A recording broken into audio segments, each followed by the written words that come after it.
Good day, grade 12 learners, and welcome to our physical sciences session for you, brought to you by Pagama Research and Development in collaboration with the Free State Department of Education. So this is our physical sciences live recording or live show, which I want to appeal to each and every one of you to try and be interactive. There shall be some activities that we are doing, but our primary focus for today will be on chemical change, which is essentially one of the broad sections insofar as the chemistry is concerned. I think by now you'd have started a lot of work on chemistry, and importantly, as we are leading ourselves to the exam, our state of readiness therefore becomes very, very important. Right. So the session is meant to benefit you. There will be segments where we'll dispose, get you guys to do some activities so that at the end of the day you benefit the most out of this session. Right. So as I've indicated, my name is Temba Nube. Our focus is on chemistry, which is paper 2, reaction kinetics, or what we would normally refer to as rates of reaction. Right. And the topic is reaction kinetics, right? So let's have a look at what exactly we want to achieve by the end of today's session, right? First and foremost, we are going to look at some work from grade 11 which speaks to heat of reaction, right? Remember, energy is a very, very important part of any chemical reaction, right? So for us to break existing bonds, we need energy, right? So when we break existing bonds, energy is absorbed. When new bonds are formed, energy is released, right? So we're talking about both endothermic as well as exothermic reaction. So this entirely is about the heat of reaction, which is delta H. So delta H, what does it mean? It stands for heat of reaction, right? And then we also want to classify and identify typical exothermic or endothermic reaction are based on the magnitude or the value of the heat of reaction. Okay, I hope it makes sense. And then we'll also look at activation energy, right? And the activated complex insofar as the reaction profiles are concerned. It's the stuff that we would have done, in grade 11, and some of it from grade 10, right? And we also would look into the energy profiles, sketches of energy potential versus reaction cost for both catalyzed as well as uncatalyzed reactions. Now, for us to speak about a catalyzed reaction, we need to first of all understand what is a catalyst as a substance that takes part in a reaction without itself getting involved in terms of changing its structure or its chemical composition. So a catalyst is therefore a substance that speeds up the rate of reaction by actually lowering the activation energy, right? So before we can look at the profile for a reaction that's catalyzed versus a reaction that is uncatalyzed, we need to have a clear understanding of what a catalyst is, right? And then we'll also look at rate of reaction as a quantity. We will also define rate of reaction and look at practical example of how to measure rate of any typical reaction. Okay. And then we also talk about the 5 factors that affect the rate of reaction and explain them in terms of the collision theory. Right. So this is what we want to achieve at the end of the session today. But remember, the topic on chemical change and rates of reaction doesn't start now in grade 12. In the 10th grade, we looked at the difference between a physical change and a chemical change. So a chemical change essentially is a chemical reaction in which new substances are formed, right? Whereas a physical change involves, energy. Now, however, the chemical composition of the substance remains the same, or there are no new substances that are formed, just like when you melt ice into a liquid form. It's still the same substance in a different state altogether, right? And then we also looked at balancing chemical reactions, the law of conservation of mass, the law of conservation of atoms, to say if you start with 10 grams of substance X, after a chemical change, you must still have 10 grams of substance X, even though it will be in a different form. Hence, we want to emphasize that in a chemical change, or what we would call a chemical reaction, new substances are formed. All right. Grade 11, we spoke about the energy changes. These energy changes that we talk of, for argument's sake, we'll talk about an endothermic reaction, or we'll talk about a what? An exothermic reaction. Now, the difference here lies in the heat of reaction, that is the delta H. Energy of the products less the energy of the what? Of the reactants, right? That's the enthalpy change. So now, if this is an endothermic reaction, in grade 11, we said an endothermic reaction is the one in which more energy is absorbed than released. So a reaction that absorbs more energy in bond breaking and releases less energy when new bonds are formed or when new substances are formed, we call that reaction an endothermic reaction. So the enthalpy change of the endothermic reaction is positive, right? While the opposite is true for an exothermic reaction, the heat of reaction is actually negative. It means the products are at a lower energy level than the reactants. Okay, so we spoke about these at length insofar as grade 10 and 11 work is concerned. That why is it very important for us to actually look into the work that we've done in the past? Because it lays a very important foundation for the stuff or the concepts that we get to address, in the 12th grade, right? Okay, guys, this is very, very important. We need to actually stress on this. The examination guideline is the key document. Now, if I may ask a question, come to think of it, for whom is the examination guideline intended? Who's the target for the examination guideline? It obviously goes without saying that it's the person that writes the exam, of which that's yourself. Okay? Now, you need to have a copy of the exam guideline. Very, very important. use it as your own checklist to measure your level of preparedness or your level of readiness. So this comes from the exam guide. So under energy change, we must define heat of reaction as the energy absorbed or released in a chemical reaction, right?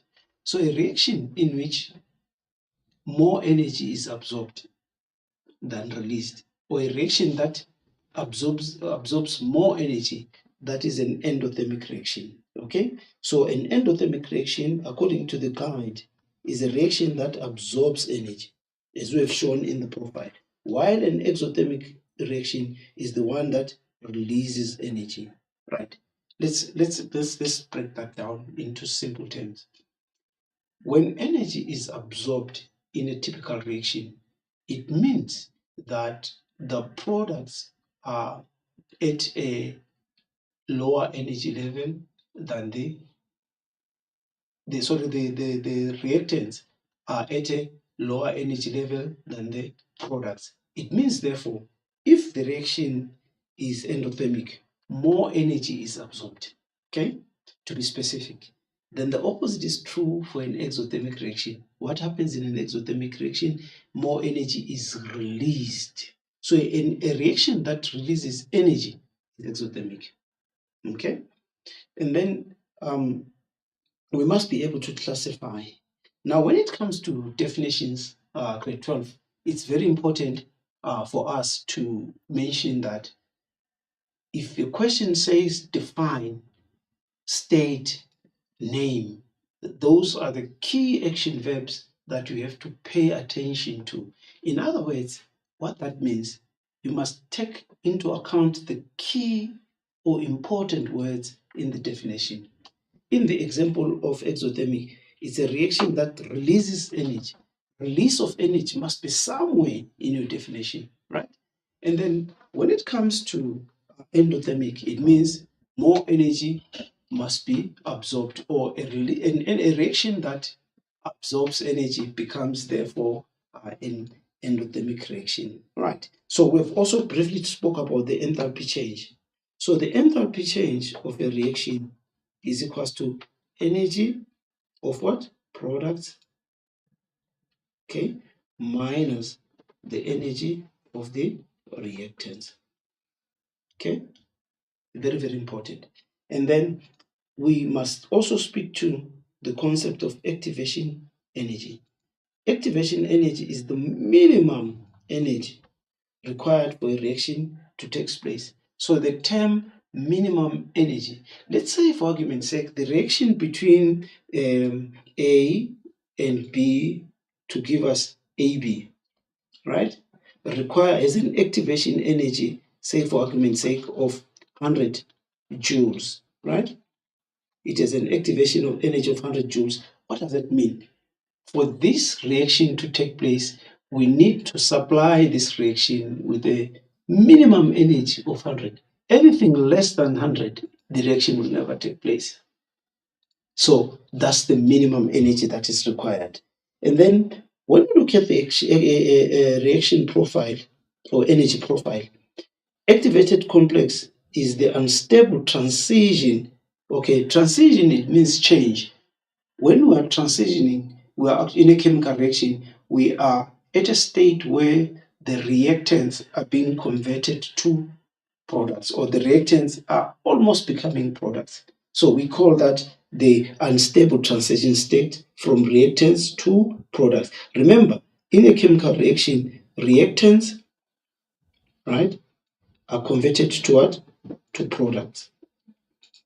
So at that stage, when the reactants are almost being transformed or converted to products, it's a very unstable stage or phase. Then we refer to that state as the activated complex. Right. So we're also required to draw and interpret sketch graphs. Now let's look at exactly the content as it should. Okay. So the role of energy in a chemical reaction can never be underestimated or be overemphasized. No chemical change takes place whereby new substances are formed if there are no energy changes. Okay, that's why it's equally important for us to track how energy changes in a system when reactants react to form products in a chemical change, or what we would refer to as a chemical reaction. Right. So the heat of reaction is the energy absorbed or released. So if it's absorbed, it means the enthalpy change or the heat of reaction is greater than zero. Okay, this is absorbed. And then for released, it means the enthalpy change must be less than zero or negative. Then you know that reaction is typically an exothermic reaction, right? And then there are two classes or categories of reactions. Exothermic, the one that has got to do with the release of energy, as well as the endothermic, which has to do with the absorption of energy. So alongside, there is an energy profile for each one of them. Now, if we say enthalpy change is equals to energy of products less the energy of the reactants, what do we get here? You see, let's say this was 50 and that was 100 kilojoules per mole. Okay, let's say this is 100 and then this is 50. Right. So for this exothermic reaction, you'd realize that it's going to be 50, which is the level of the product, 50 minus 100, which gives us what? Negative 50 kilojoules per mole. Right? As you can see, the enthalpy change is negative.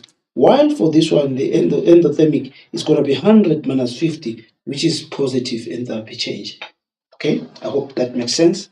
And then we've defined the activation energy as the minimum energy. So the definition of activation energy is not enough if there are no keywords such as minimum energy. Okay, so this is the minimum or the least that we actually require for a reaction to take place. Okay, and then the transition, unstable transition state from reactants to products. That's what we refer to as the what? The activated complex. Okay, right. And then let's look at a catalyst as a substance. I think by now you would recall that when we did our grade 11, we briefly spoke about a catalyst as a chemical substance. Now, the exam guide says a catalyst, it actually increases the rate of reaction without undergoing a permanent change. Right. By now, we've looked at addition reactions. We've looked at what you call your elimination reactions. Let's say, for argument's sake, you've got a reaction between, let's say, an alcohol, okay, and a carboxylic acid. Okay, and the carboxylic acid. Okay.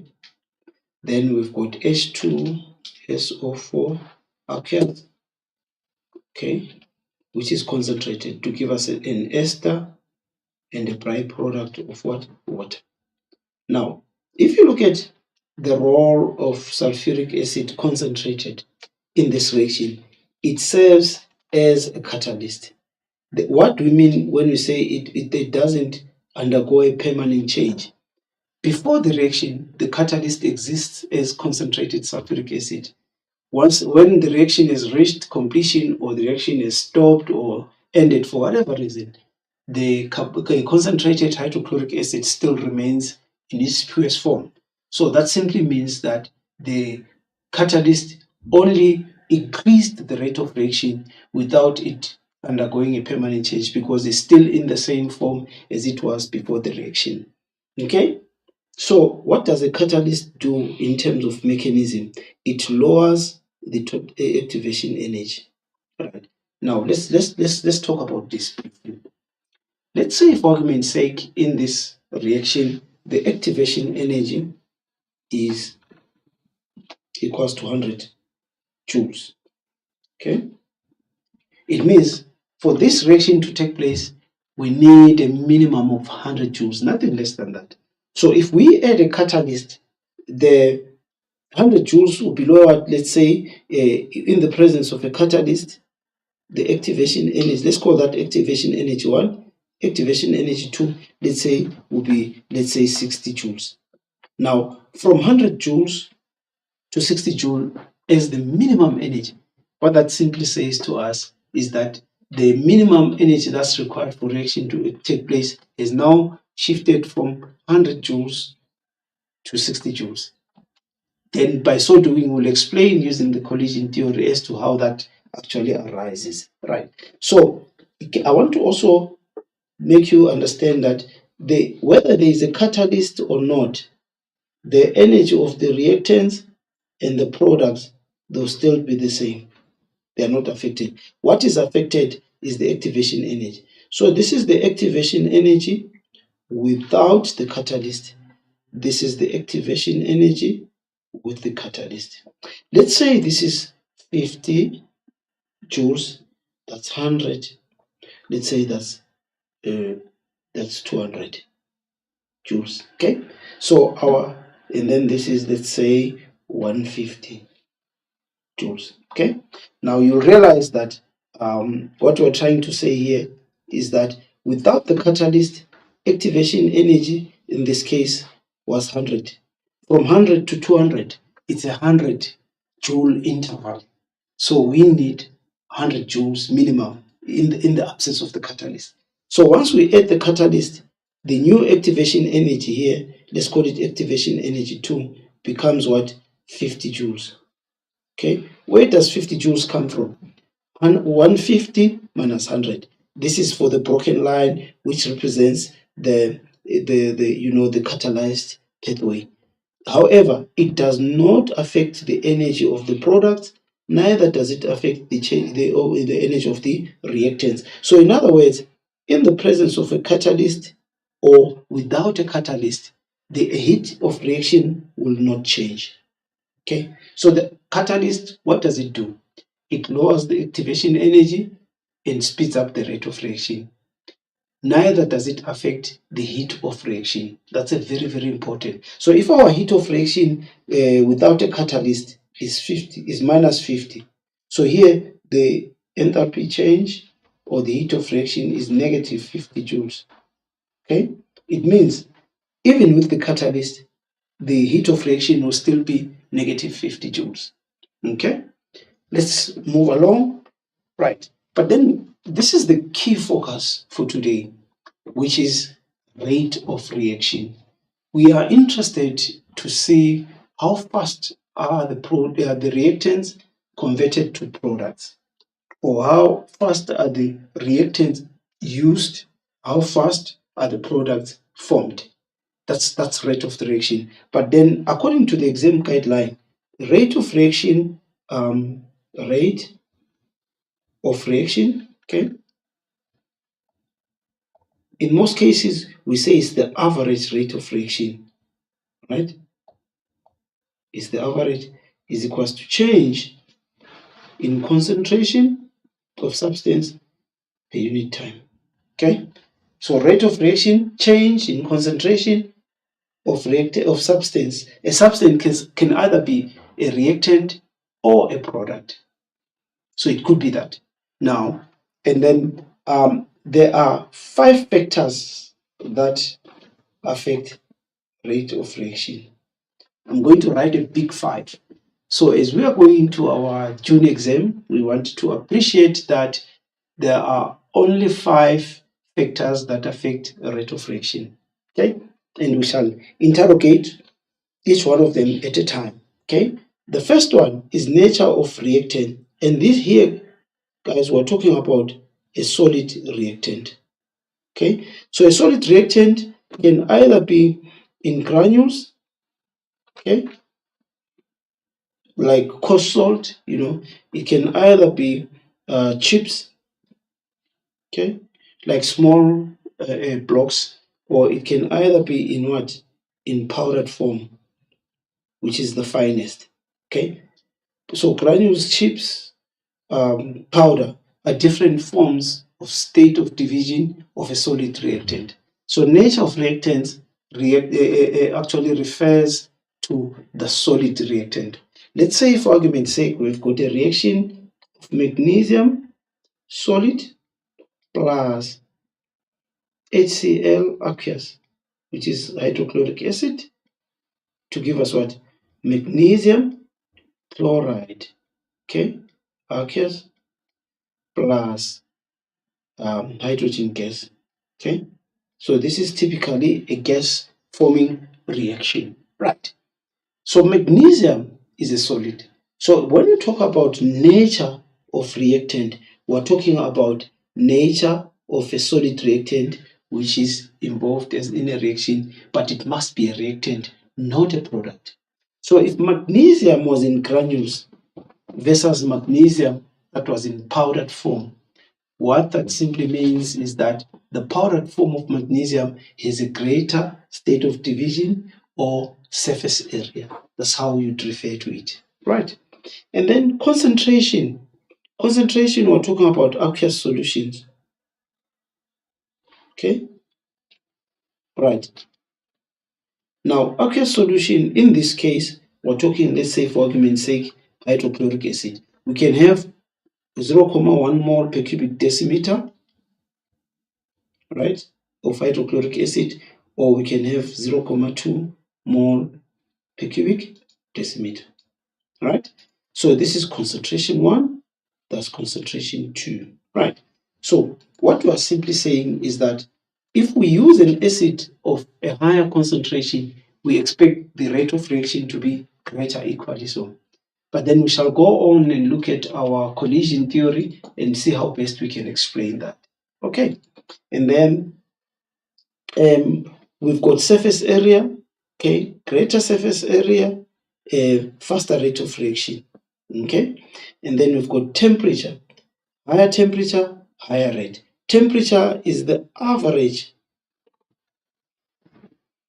kinetic energy of particles of a substance. So a substance that's got higher temperature has got a higher what you call, it's got a higher average kinetic energy. So in chemistry or in matter and materials or chemical change, when we talk about a temperature of a substance, we're actually referring to your average kinetic energy of particles of that substance. And then we also have a catalyst. Okay, we've briefly spoke about a catalyst. What does a catalyst do?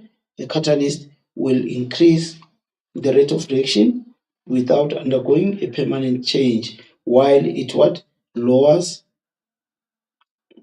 the activation energy. So what a catalyst does, it lowers the what?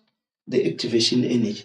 Now, in addition to this, because surface area is related to nature of substance, we've got pressure of gases. Okay, pressure of gaseous reactants.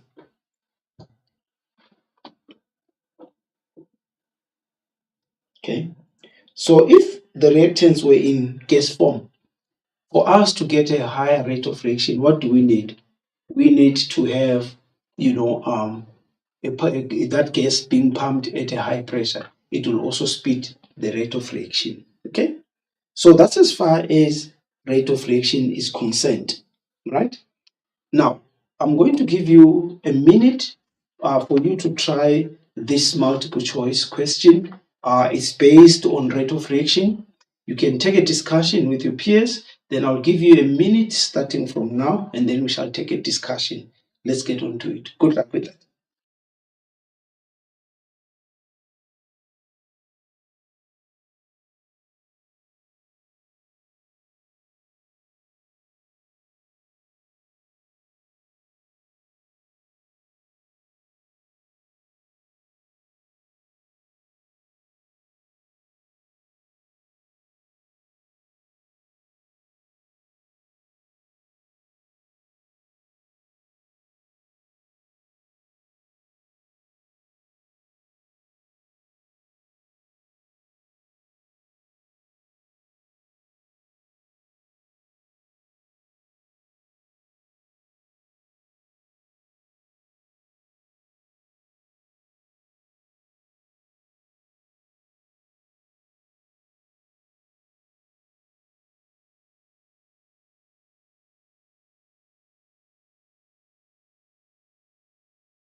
Welcome back, learners. Let's take a discussion on the activity. It's a multiple choice. I want you to think of this as some form of practice that's very, very important. Also, because you will be confronted with section A, which is 10 multiple choice questions. And what is important with multiple choice is that you also need to have some form of exposure or practice so that you can sharpen your skills around multiple choice. So this activity is primarily intended for that. I hope you've made your attempt. Now it's for us to do a feedback. And now I want us to think of multiple choice in terms of the 4 options that are provided. What is important is that we identify the 2 solutions or options that are totally out, that we shall refer to as the distractors. Thereafter, we think about the reason why we eliminated those so that we're left with 2 from which we are going to choose the most correct answer. Right. So don't leave the multiple choice unanswered or unattempted. It says here the rate of chemical reaction can be expressed in, right? Now, we know that by definition, average rate of reaction, okay, rate of reaction is equals to change in concentration over delta T. Or it can be changed in quantity of substance per unit time. Okay, let's look at each option. Now, this option A says grams per mole.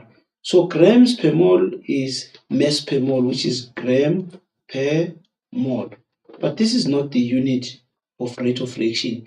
It's more like the unit of atomic mass, the one that you get from the periodic table. So if you say, for argument's sake, sodium is it's 1123, okay, the 23 is the grams per mole. So the relative atomic mass of sodium is equals to 23 grams per mole. This has absolutely nothing to do with the rate of reaction. Okay, then B speaks to energy consumed per mole. So energy per mole has nothing about to do with change in quantity per unit time. So we'll take that one out as well. And then volume of gas formed per unit time. Okay, I'll skip that for now. And then D says moles of product per liter. Okay, so it will be like mole per per cubic decimeter, for argument's sake, like this.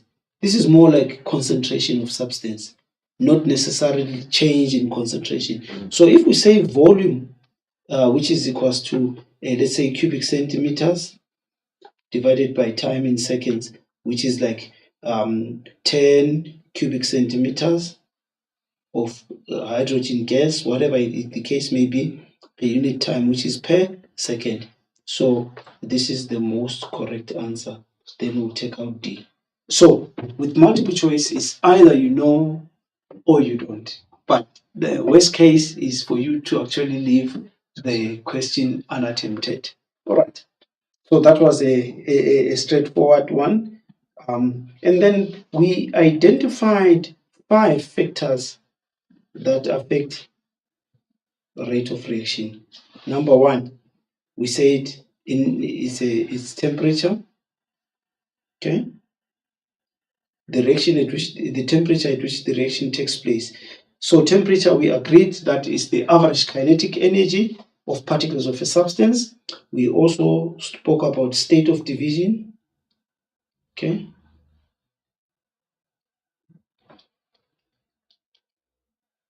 of solid reactant. Okay, okay. We also have a catalyst, presence of a suitable catalyst, which is actually a substance that speeds up the rate of reaction by lowering the activation energy. And then number 4, we've got concentration of aqueous solutions. Okay.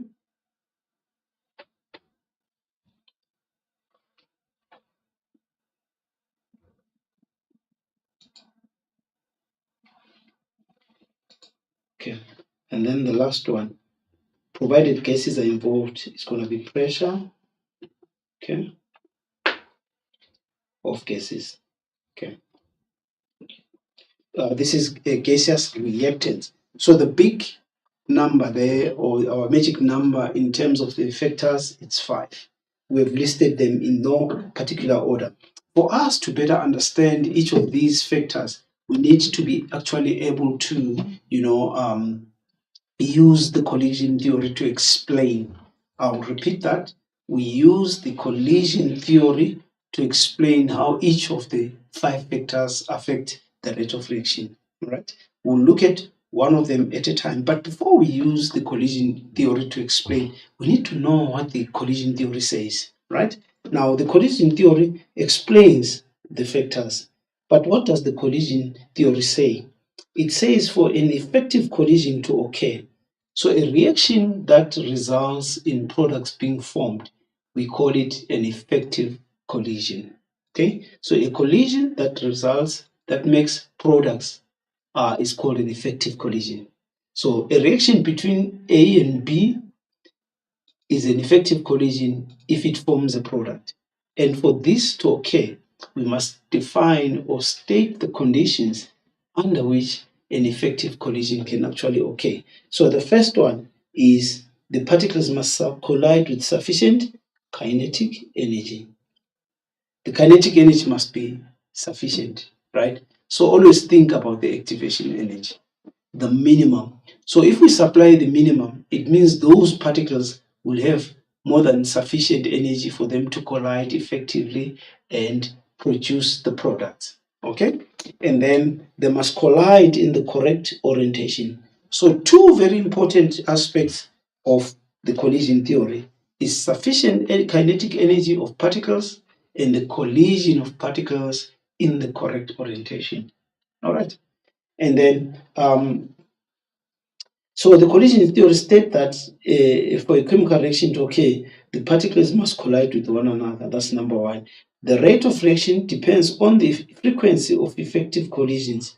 So frequency of effective collisions is a measure or an indication of the rate of reaction. So what exactly does that mean? It says to us that if we have got so much effective collisions in terms of numbers, in a given time, we are able to determine how fast the reaction is okay, which is effectively or essentially the rate of reaction. Okay, so if we increase the frequency of effective collisions, it implies that we are increasing the rate of reaction. If we do anything to decrease the number of effective collisions per unit time, maybe let's break down the term frequency. So when we talk about frequency, we're talking about number of collisions, okay, per unit time. So this is what is called frequency of effective collisions, right? So the number of collisions per unit time is the frequency of effective collision. This also tells us that reacting particles often collide without reacting. So for them to react, particles must possess sufficient kinetic energy. That's number 1. Number 2, particles must collide in the correct orientation, right? That's what what you call the collision theory actually explains. So you can never explain how a factor affects rate of reaction without making reference to the collision theory. Okay, so the collision theory is the core of the 5 factors that we have indicated or listed. Okay, now to calculate average rate of reaction is very simple. You check first whether you can track or keep track of change in concentration. It could be change in concentration, change in mass, it could be change in volume, it could be change in moles, right? So that's concentration, that's mass, that's volume, that's moles, right? So it's important. So a rate of reaction does not have base units. What does that mean? We can't say that the rate of reaction is grams per second. Because what happens if we measure the volume of a gas or the moles of gas? We want to know how many moles of substance were formed per unit time. That's also rate of reaction. So that's why rate of reaction does not have base units. It can be anything depending on the quantity that you are measuring its change over a given time period or time interval. All right. So it can be, if it's concentration, change in concentration over time, then the units will be moles per cubic decimeter per second, because moles is moles per cubic decimeter is concentration, per unit time is per second. If it's mass, it's going to be change in mass over change in time. So change in mass, it will be in grams per second. Then change in volume will be delta V over delta T. So change in volume is cubic decimeter per second. Then change in mole, it will be a change in mole, which is N, okay, which stands for number of moles as we usually call it, but it's actually mole, okay? Change in mole per unit time, that's mole per second.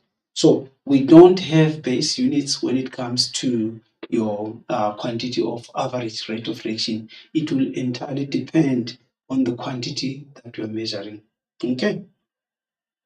All right. And then the other very, very important part of this topic is on the practical skills, the experiments, whereby you must be able to identify the independent variable.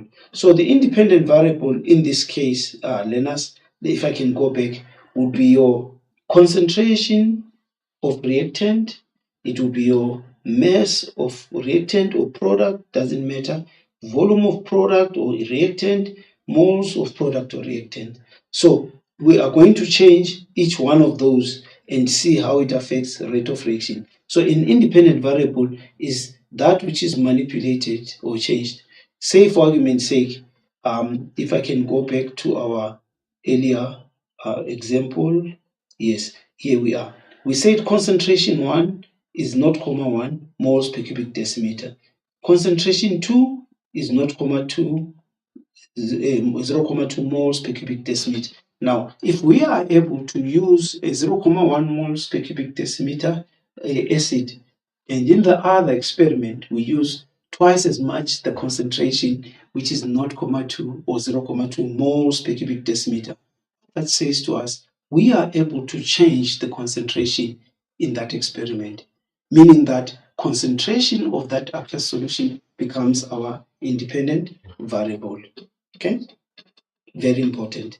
And then the dependent variable is always in this context rate of reaction, because we want to know how does change in concentration affect what? Rate of reaction. So take note, rate of reaction will always be our response or dependent variable. Okay, so this one is obviously the independent could be any one of the 5 factors. It could be temperature, it could be concentration, it could be volume, it could be mass, okay, it could be moles, whatever the case may be. Okay, so we will change temperature, we'll change volume, we'll change mass, we'll change concentration, we'll change the moles of a substance, and then measure the rate of reaction. So temperature becomes the independent, rate of reaction becomes the dependent variable. So control variable is that which is kept constant. So say, for example, we want to determine how concentration affects rate of reaction. Okay, we are particularly interested in changing the temperature or the concentration and see how that would impact on the rate of reaction. So rate of reaction becomes our response or dependent variable. Anything that we manipulate or change is essentially or importantly our independent variable. So we'll keep everything constant, every other factor constant, and only change one. So everything that's kept constant is referred to as a controlled variable. And then the investigative question is a question that speaks to it's a question. So, when it comes to punctuation, very, very important. What is the effect of concentration on rate of reaction? Question mark. That's an example. Okay. What is the effect of increasing temperature on rate of reaction? Question mark. So we are increasing or changing temperature, and we want to see how it affects rate of reaction. Okay, I hope it makes sense. And then we've got what is called a hypothesis. A hypothesis is more like, for example, is a prediction to the answer of the investigative question. So the hypothesis, answers the investigative question in what way? How does temperature affect rate of reaction? Question mark. That's the investigative question. And then the hypothesis will therefore say, when temperature is increased, the rate of reaction will also increase. But we want to put that to test and prove it experimentally or practically. That's why the practical skills are important. And then an example, when temperature increases, okay, the reaction rate will decrease. Or when temperature increases, the reaction rate will increase, whatever. And the hypothesis doesn't necessarily have to be true, because we are yet to put that to test and prove it or disapprove it. Either way is still fine, but it must make mention of the independent variable as well as the dependent variable. Similarly, with the investigative question, your investigative question is incomplete without the question mark, without making mention of the independent variable as well as the dependent variable. So, what is not mentioned in terms of the dependent and the independent becomes the controlled. All right.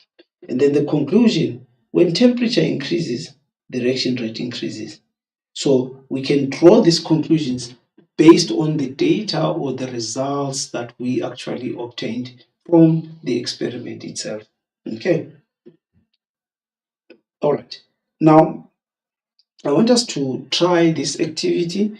I will give you like 5 minutes, and then it's just number one, which is state two factors how to increase rate of reaction. If it's two, it's going to be 2 marks there.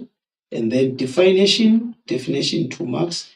And calculate the average rate. This is a multi-step problem. I'll give you 4 marks for that. Okay, so our 5 minutes starts from now. All the best with that, and let's all try these questions so that we can make sense of our mistakes when we do the feedback or the remedial work. Starting from now, in the next 5 minutes, please attempt the question. See you then.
Welcome back, grade 12 learners. I most certainly hope you are back with us. We're still on our live session for physical sciences, proudly brought to you by Parama Research and Development in collaboration with the Free State Department of Education. Now, before the interval, I'd given you a task so that we can quickly, look into it and do some feedback together on the concepts that we've just discussed. So we have a reaction between methanol and hydrochloric acid according to the balanced equation that is given. Okay, so the reaction has already been balanced for us. That is not much of a focus for now. And then it says state two factors that can increase the rate of this reaction, right? So the number one, 5.1, remember, two factors of the five, but we don't just choose randomly. We can think of it in terms of, what type of a reaction it is. If you look at this, there are no solid reactants, so we can't talk about a surface area by all means. So, but we know that if we can increase or heat the reaction, the temperature will increase, right? Temperature. We can also add a catalyst. Okay, we can also use an acid of higher concentration. We can talk about concentration of acid. Okay, it has to be complete. Concentration of HCl. Okay, aqueous. That's the concentration of aqueous solution, right? We can talk about those three. So any two of the three is actually acceptable. And for each correct one, you get a mark for it. I hope it makes sense, right? And then define rate of reaction. So 5.2, we're actually referring to the definition. And remember, the definition must capture the key words, which is, in this case, change in concentration of substance per unit time, right? So concentration, change in concentration, change of concentration, okay, per unit time. Okay, that's the concentration. And change in concentration per unit time is all or nothing, then you'll get the 2 marks there. Okay, and then the rate of reaction between methanol and acid is being investigated. Now, we've briefly spoken about an investigation where, number one, there must be an independent variable, which is one of the 5 factors. In this case, it could either be temperature, addition of a suitable catalyst, or concentration of the acid. So any one of those is very much applicable as a independent variable. And then the dependent variable, it goes without saying that it's rate of reaction. So rate of reaction is the what? Is the dependent variable. So the independent variable can be one of these three. All right? And then the concentration was measured at different intervals because we wanted to check the reaction rate between methanol and acid. So we measured the change in concentration, right? The following results were obtained. So this reaction was measured for 215 minutes, between 0 and 215 minutes, that's the time interval. And then calculate the average rate of reaction in moles per cubic decimeter per minute during the first 15 minutes, right? So what do we know? We know that average rate, okay,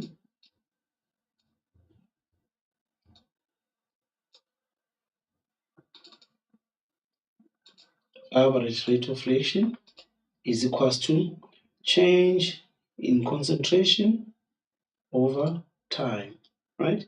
So change is always final minus initial. So we're told that it should be in the first 15 minutes.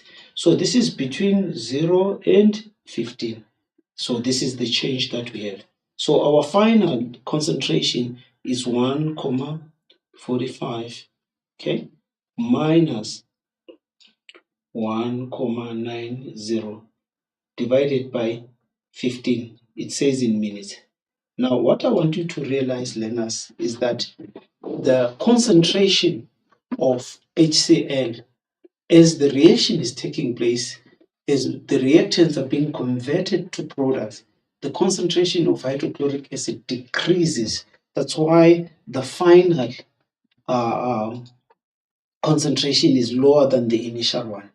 It's because what decreases the concentration of hydrochloric acid is actually the reaction taking place itself. So once we've got some of the HCl converted into the products, therefore the concentration of that reactant will decrease. But what's going to happen to the concentration of the product is going to increase. Here is a typical example. Okay, so this is concentration in moles per cubic decimeter for argument's sake. Okay, and then this is time in minutes. Right? So we'll have something like this: decrease, decrease, decrease, unless it's used up. Then it will then be zero. But up to a certain point, the concentration of HCl is going to change and be at its lowest. Okay. Now, if we go to a calculator, you will agree with me that this rate of reaction is going to be negative because it's a decrease, is the rate at which the concentration of HCl decreases. So what is on the left hand side of the reaction is decreasing. What is on the right hand side is increasing. So what we are saying here, we've got 1,45, okay, which is the final concentration, minus 1,90 divided by the 15. Okay, this gives us a negative 0,03 mole per cubic decimeter per minute. Right. So this is 4 marks. Let's explain how we get the 4 marks. For us to include the formula, that's a mark. Substituting the change in concentration correctly, substituting the time, and then the correct average rate of reaction, including the units, then you get the 4 marks. All right. So that's what basically you were supposed to do in this question. So the time interval was 15 minutes. The examiner is prescribing that we must calculate the average rate of reaction in moles per cubic decimeter per minute. So it will be change in concentration in moles per cubic decimeter divided by the time in minutes, which gives you exactly that. I hope you did well. If not, I think you've also picked up where you might possibly have gone wrong. Okay, let's continue without any waste of time. Then this is the other activity that I want us to look at. I'll give you at least 3 minutes for this one because it has some background. I want you to read it carefully, and then we'll do the first one. The first one is going to be 3 minutes, and then we'll do the feedback after 3 minutes. Stop. When I ask you to stop, please do so that you can focus on the feedback and the remedial work so that you get to understand where you might have committed some mistakes, so that in future you don't find yourself in the same space. So our 3 minutes starts from now.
Welcome back, grade 12 learners. We're still on our live session for physical science.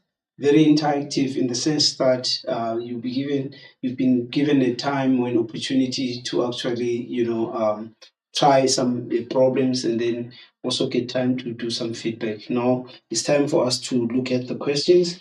One of the most important things, for you to perform, at your fullest potential in chemistry is to read the problem statement with an intention to understand before you even look at the questions, right? So that you understand what exactly the problem statement or the scenario is about. So it says here zinc granules. I'm going to underline granules because there's a lot of information that might be needed as we answer the question.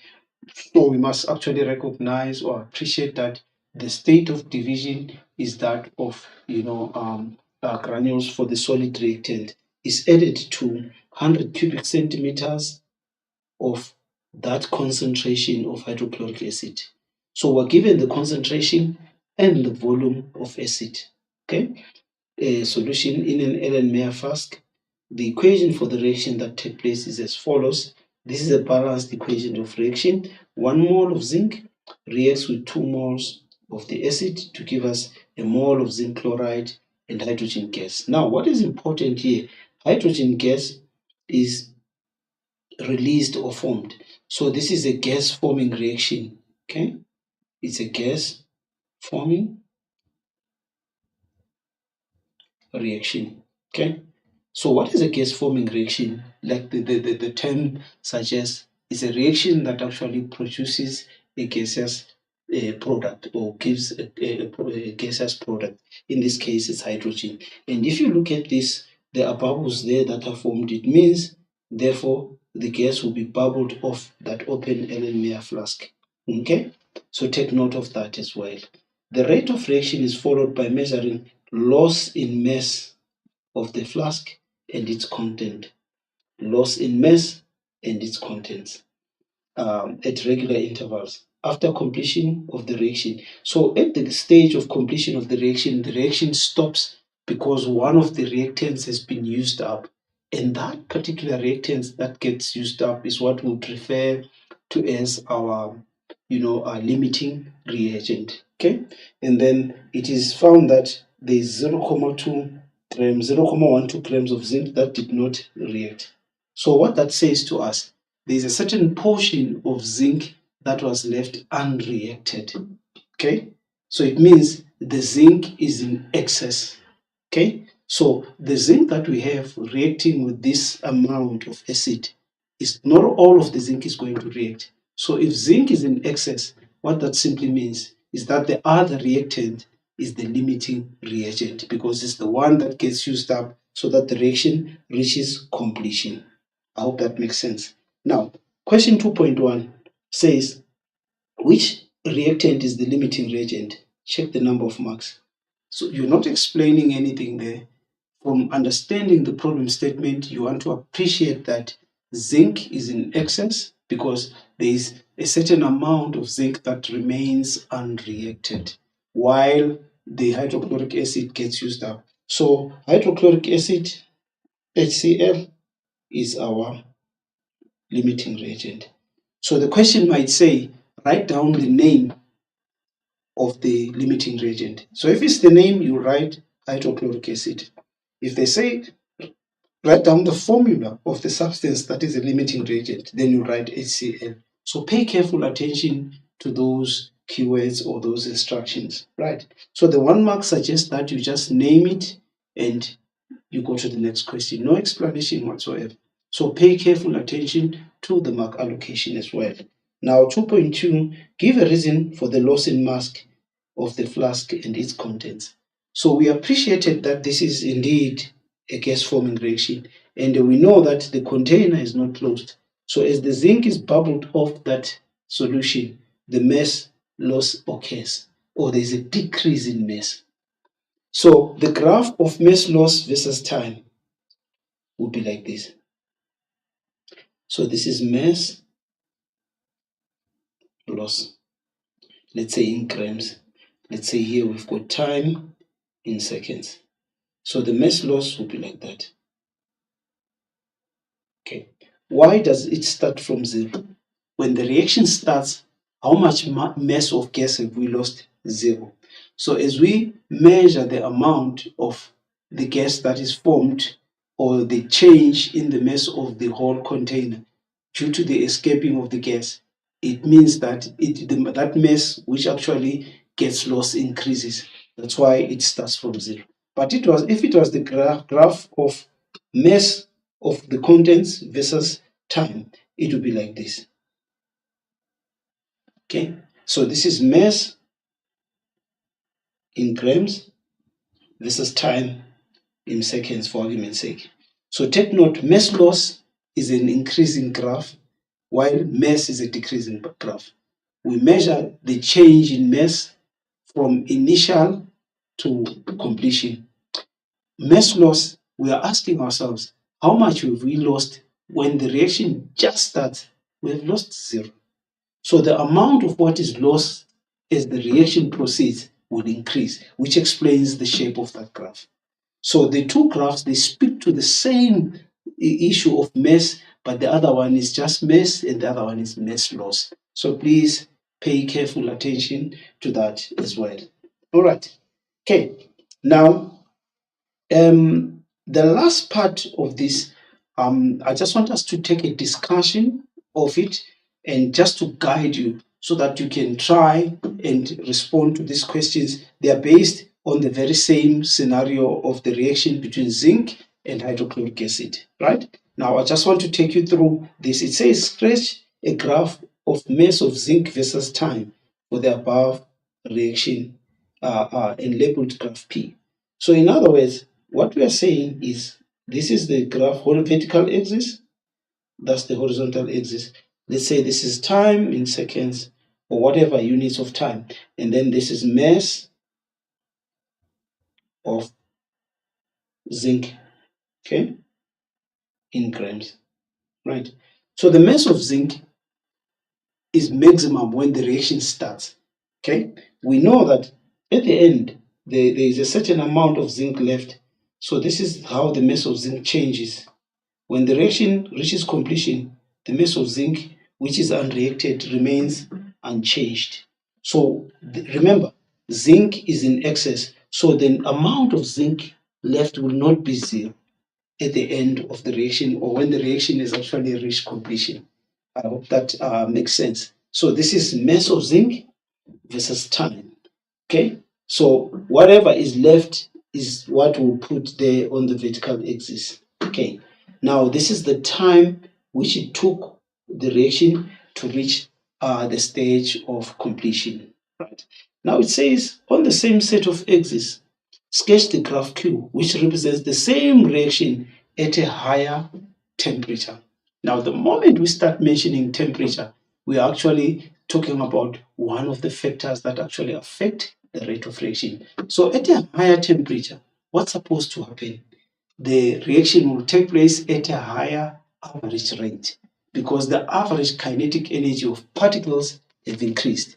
We'll use the collision theory in our next session to try and explain or make sense of what exactly happens in this reaction. So if this is graph P, okay, so graph Q will take a shorter time to reach completion, but the amount of zinc that is left, which is X, will be the same.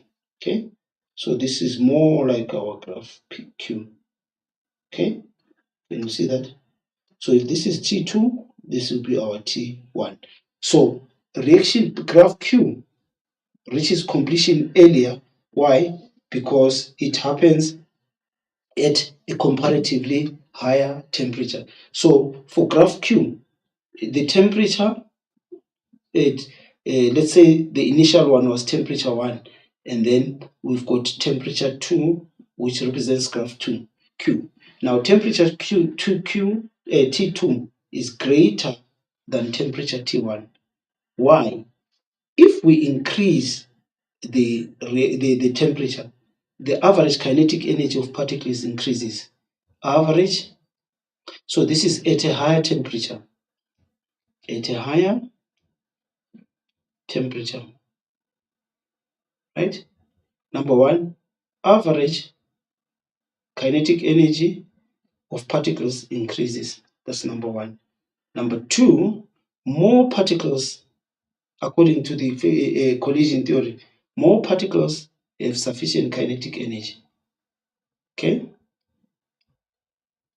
Have sufficient EK. All right? And then the frequency of effective collisions increases. Okay? Frequency of effective collisions. Okay?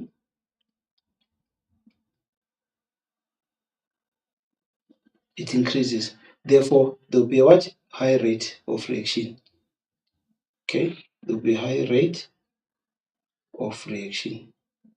Okay? Okay. So that is actually, so if you look at how temperature affects rate of reaction, number one, the average kinetic energy increases. That's one mark. Number two, more particles have sufficient kinetic energy. Number three, there is an increased frequency of effective collision. Anything that increases the frequency of effective collision will increase the rate of reaction. So if you were to use the collision theory to explain how a factor affects the rate of reaction, you write it in point form, and those points must be in that sequence or in that order so that one leads to the other. That's how you get the 4 marks. Okay? So graph Q has a steeper gradient. That's why the average rate will be greater. So I've used the collision theory to explain 2.5.